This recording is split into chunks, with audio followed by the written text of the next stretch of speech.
Þetta bara þörf sem við höfum verið að skynja og við ákveðum að ríða á vaði í samstarfi við Ljósmyndasafn Reykjavíkur núna í nóvember síðastliðnum.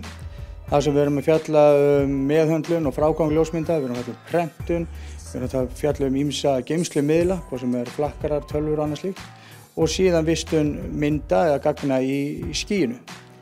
Þannig að við erum 4 starfsmenn í að fjalla þetta, einfaldlega út að þörfin mikil og fólk ekki alveg svona öruggt með það hvernig þá að geyma gögnin sín, hverjar eru bestu leiðirnar. Það ýmsir valkostir í dag en ef til vill eru mörgum óljósir.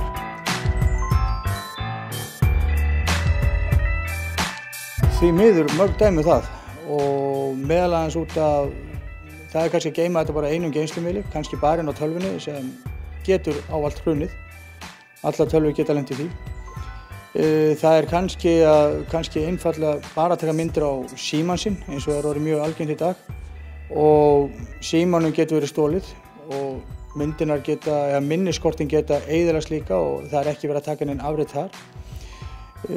Og síðan bara allar myndir, við erum að taka ógrynni af myndum og þær fara inn á ólíka geymslumiðla, fara inn á öllu tæki sem við erum að nota, fartölvur, síma, spjaldtölvur. En síðan hvað svo? Sumir eru að vista myndir í skýinu sem nýr og frábær valkostur. Önnur leið að geyma þetta á mismunandi flokkurum eða lausnum, gagnageymslumiðlurum eins og Synology lausn sem við erum að bjóða upp á. Þannig að þá fólk allavega öruggara með sína myndir. Þau sérstaklega erum að impra á því mikilvægi að geyma myndirnar á fleiri en einum stað og auðvitað hvetja fólk til þess að njóta myndanna sinna betur.